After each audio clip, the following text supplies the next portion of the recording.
Приветствую, это снова Илья и мой канал Антимрак. В этом видео я бы хотел поговорить о том, что значит наемная работа лично для меня. Вообще в своих предыдущих видео о наемной работе я говорил о ней как о тюрьме твоей жизни. И сейчас я сам работаю на наемной работе, что может показаться противоречит самому себе. Но говоря о том, что наемная работа это тюрьма твоей жизни, я хочу выразить мысль о том, что наемная работа как вынужденная мера является ограничением, потому что в этом случае человек руководствуется именно нуждой. И я не говорю, что нужду не нужно удовлетворять, а говорю о цели, которую человек преследует, работая на наемной работе. Например, я выбирал свою профессию из наиболее квалифицированных рабочих профессий, которые были в том городе, в котором я жил на тот момент. И мне искренне хотелось освоить ее, то есть я не ставил перед собой добывание денег как первоочередную цель, а видел сам для себя ценность именно в освоении своей этой профессии. Но это не означает, что каждый должен руководствоваться тем же принципом, что и я, потому что каждый человек определяет сам для себя,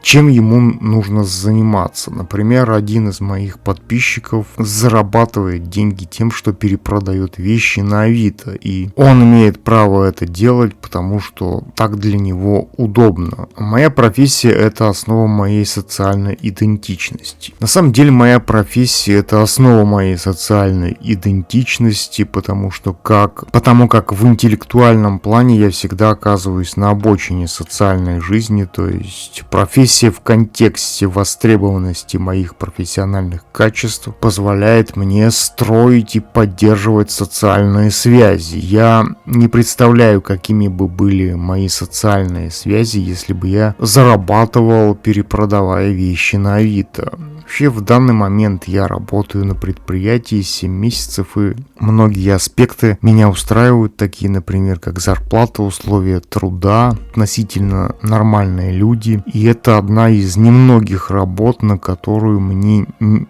хотя бы не лень идти, так как там нормальные условия, есть возможность профессионального развития. Когда говорят, что любят свою работу, например, некоторые люди говорят, что любят свою работу, как будто бы работа — это нечто статичное, состоящее из какого-то одного компонента. По крайней мере, я изначально был сфокусирован на становлении профессионалом в своем виде деятельности, и лично для меня термин «работа» является обобщающим термином, не означающим ничего конкретного. По крайней мере, моя техническая профессия предполагает контакт с людьми как нечто побочное, не являющееся основой деятельности, а всего лишь тем, что сопровождает ее как нечто побочное, не основное, хотя для меня такие контакты иногда способствуют повышению навыков коммуникации, что я считаю дополнительной выгодой моей работы. Квалифицированные профессии. Моя техническая профессия является относительно квалифицированной, если, например, сравнивать ее с работой грузчика, водителя и так далее. И именно исходя из того, что она является относительно квалифицированной, я ее и выбрал. Я воспринимал ее как возможность вхождения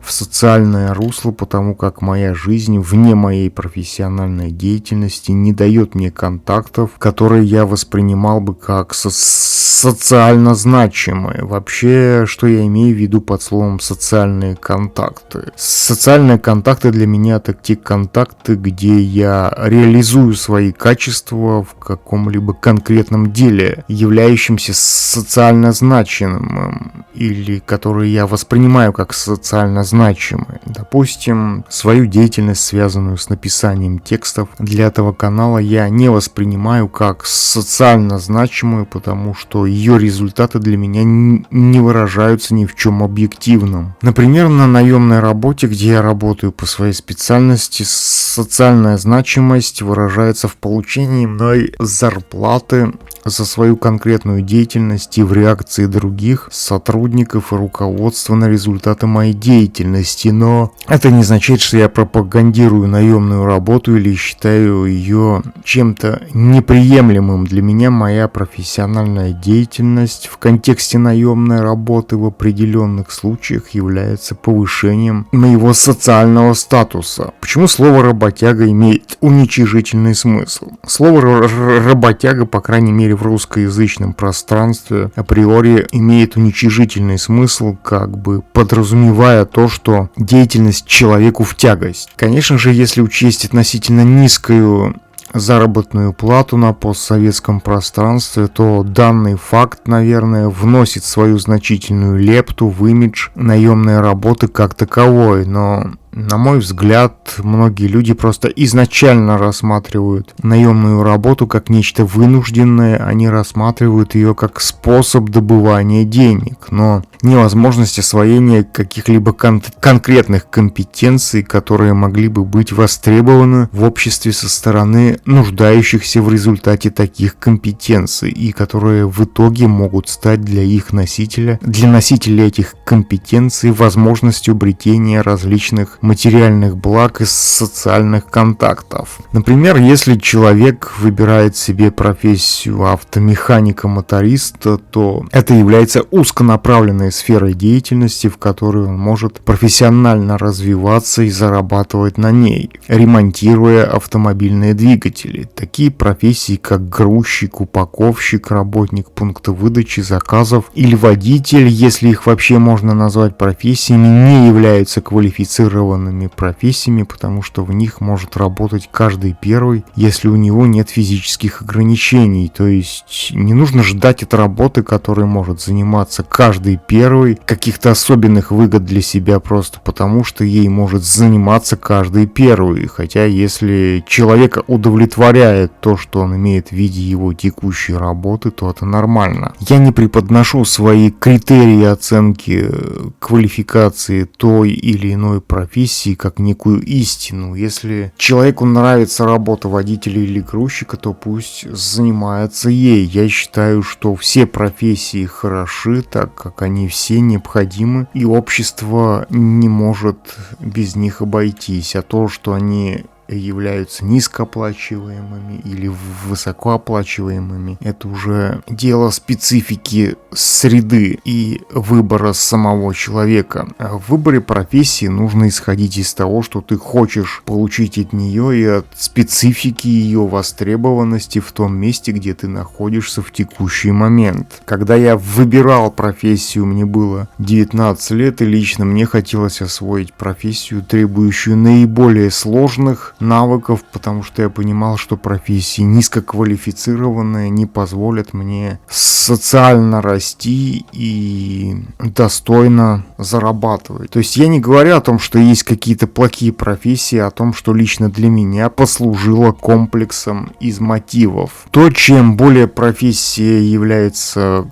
высококвалифицированной и востребованной, тем больше она оплачивается. Многие люди, метаясь от одной работы к другой, не понимают этого, они как будто бы работают ради работы, оправдывая ее своей потребностью в деньгах. Собственно, я говорил в своих прошлых видео о том, что наемная работа — это тюрьма твоей жизни, имея в виду трату своей жизни на нее только ради заработка денег. То есть человек сам для себя машинально определил нужду как основной мотив, и понятное дело, что он оказывается в ловушке представления о нужде как единственном мотиве, который может у него быть в отношении наемной работы. Он не исходит из интереса профессии, а именно из нужды формирования своего социального статуса при помощи наемной работы. Как я уже и говорил выше, для меня моя профессия в контексте наемной работы является для меня основой моей социальной идентичности, как я, по крайней мере, в своем представлении вижу факт востребованности моих профессиональных качеств. Я изначально воспринимал свою социальную идентичность инстинктивно,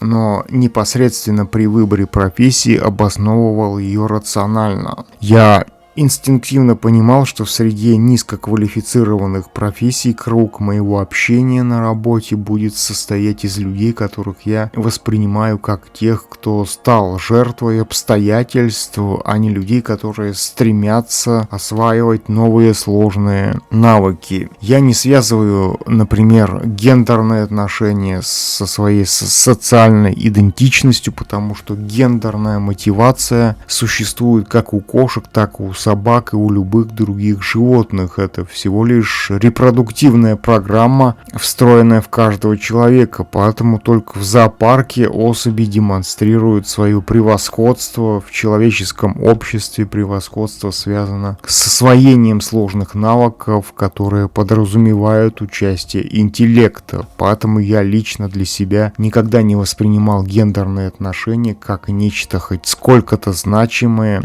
а только как биологически детерминированное, то есть репродуктивное. Как люди становятся заложниками своих неосознаваемых мотивов. Например, многие люди становятся заложниками своих неосознаваемых мотивов, например, когда они женятся, тем самым оправдывая свои инстинктивные побуждения некой социальной сделкой, которую они называют браком. Для меня, например, брак — это абсолютная глупость. И если, конечно, это не сугубо прагматические мотивы, намерения вроде отжать имущество супруга или супруги. То есть для меня моя профессия в контексте наемной работы стала неким ориентиром, посредством которого я инстинктивно нахожу свою социальную идентичность, то есть с позиции моего ощущения своей социальной идентичности она интуитивно не может считаться чем-то инертным, биологически детерминированным, хотя базовый мотив потребности в определении для себя моей социальной идентичности является инстинктивным, но и имеющим в качестве средства своей реализации интеллектуальное обоснование. Конечно же, мои мотивы — это не мотивы большинства, которые просто живет по инерции, которые женится, берет ипотеки, рождает детей, и уже их дети продолжают этот бесконечный цикл одного и того же. Они не создают ничего принципиально нового именно по причине того, что человек поступает машинально, он оказывается в той ситуации, при которой он становится заложником обстоятельств, которые возникли по причине того, что он не осмысливает свои действия, он совершает поступок, машинально руководствуясь стереотипами, которые в нем сформировало его окружение в течение жизни. Человек живет, будучи под давлением массовости своего окружения. Например, мне родственники постоянно говорили, что надо работать, но меня никогда никто из них не спрашивал о том, зачем нужно работать и что значит наемная работа лично для меня. Они даже не представляют, что наемная работа может быть еще чем-либо, кроме нужды. Они рассматривают ее как нечто статичное, что никогда не меняется, и человек существует в ней как элемент самой работы, а не субъект, осмысливающий свои действия перед их реализацией.